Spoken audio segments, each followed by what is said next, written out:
The village of Ashwood was small, quiet and old.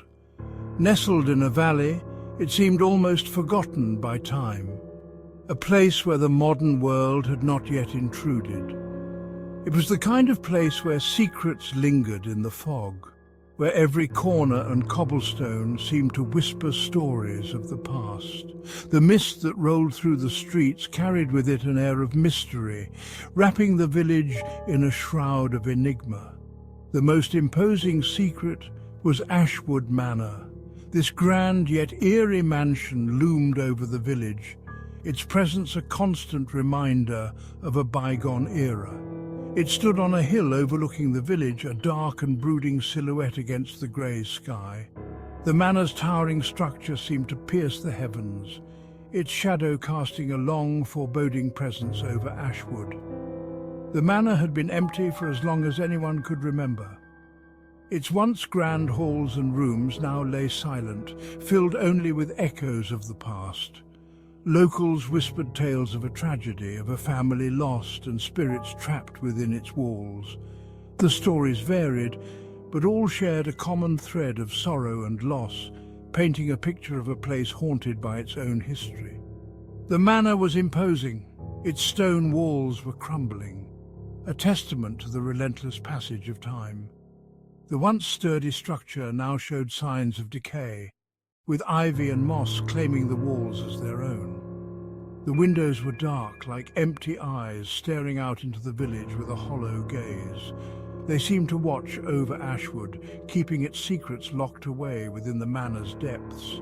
The gardens, once grand, were now overgrown and wild. Nature had reclaimed the land, with weeds and wildflowers growing unchecked, creating a tangled, untamed beauty. The iron gates at the entrance were rusted shut, as if even nature itself wanted to keep people out. The gates, once a symbol of grandeur, now stood as a barrier, warning all who approached to stay away. The whispers about Ashwood Manor were enough to make anyone uneasy.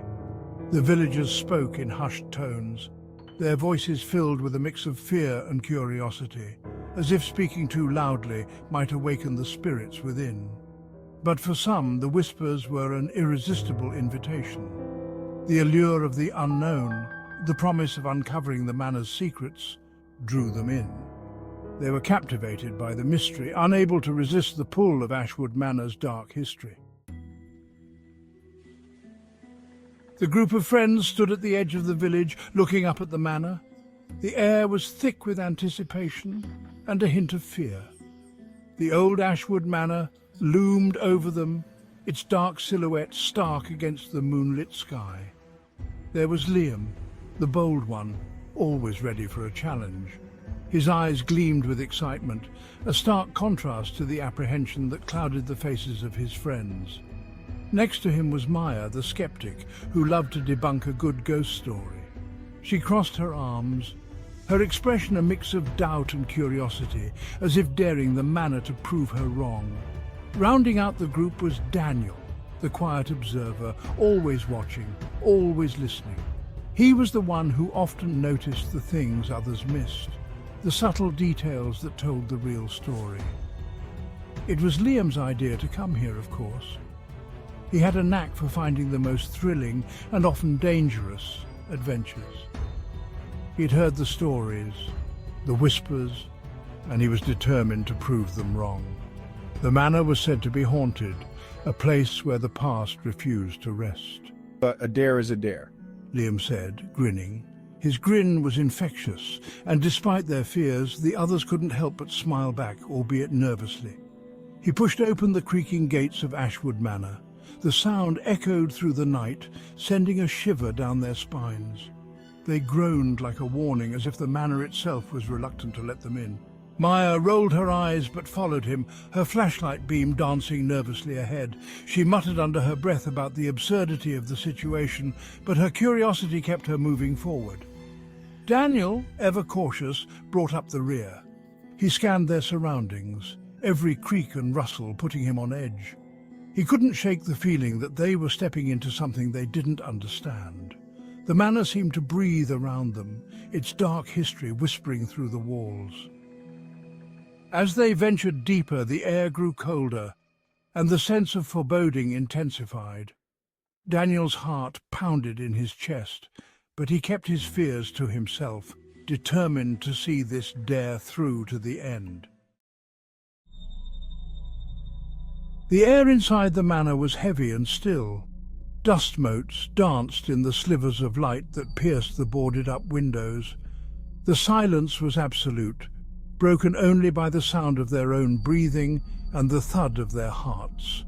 The friends explored the darkened rooms, their flashlights illuminating dusty furniture, cobwebs thick as curtains, and portraits with eyes that seemed to follow them. See? Just an old creepy house, Maya whispered, her voice echoing in the stillness. But even she sounded unconvinced. There was an atmosphere here, a weight that pressed down on them. Liam, though trying to maintain his facade of bravery, kept glancing over his shoulder. Daniel, his senses on high alert, felt a prickling sensation on the back of his neck, as if he were being watched. They came to a grand hall, dominated by an enormous ornately framed mirror. The room was filled with an eerie silence, the kind that makes the hairs on the back of your neck stand up. The air was thick with the scent of old wood and forgotten memories. Its surface was clouded with age, reflecting back distorted images. The mirror seemed to hold secrets, whispers of the past trapped within its glass. It was as if the mirror itself was alive, watching them with unseen eyes. Did you hear that? The voice was barely a whisper, filled with a mix of curiosity and fear. As Maya stepped closer, her reflection seemed to shift and contort, a whisper escaping its lips. She jumped back, startled. The whisper was faint, almost like a sigh, but it was enough to send chills down her spine. Did you hear that? The question hung in the air unanswered as the group exchanged uneasy glances. She asked, her voice shaky. The fear was palpable, spreading through the group like wildfire. Jake, ever the skeptic, dismissed it as their imaginations playing tricks. He tried to sound confident, but there was a hint of doubt in his eyes. "It's just our imaginations playing tricks on us," he repeated, more to convince himself than the others. But Sarah, drawn to the mirror, swore she saw a flicker of movement in its depths. Her eyes were wide with a mix of fear and fascination. "I saw something move in there." Her voice was barely above a whisper, filled with a sense of dread. She stepped closer, her hand hovering over the cold, dusty glass. The air around her seemed to grow colder, the chill seeping into her bones.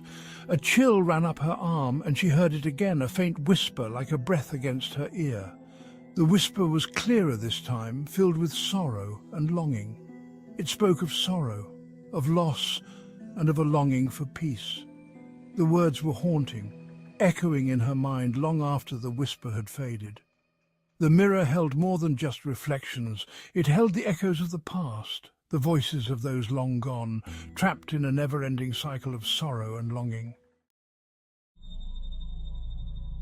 They continued their exploration, the atmosphere growing heavier with each passing moment.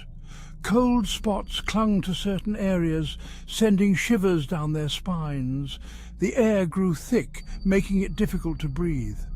The whispers seemed to be getting louder, coming from the walls themselves, from the shadows that danced in the corners of their vision. "This place is really starting to get to me." Jake's bravado was fading, replaced by a growing unease. Maya, her skepticism shaken, stuck close to him, her flashlight beam trembling. "I don't like this, not one bit." Sarah, however, felt a strange sense of purpose. The whispers, though filled with sorrow, were not menacing. "They need help. They're not trying to hurt us." They found a narrow, dusty staircase leading to the attic. The steps creaked ominously under their weight.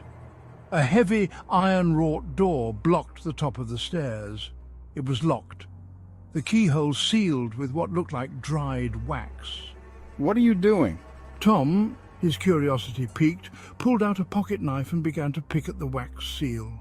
"Let's just go," Maya hissed, her voice tight with apprehension, but Tom was determined. He broke the seal and rattled the doorknob. It wouldn't budge.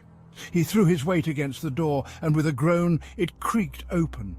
The air that rushed out was icy cold, carrying with it the scent of decay and the faintest hint of lavender.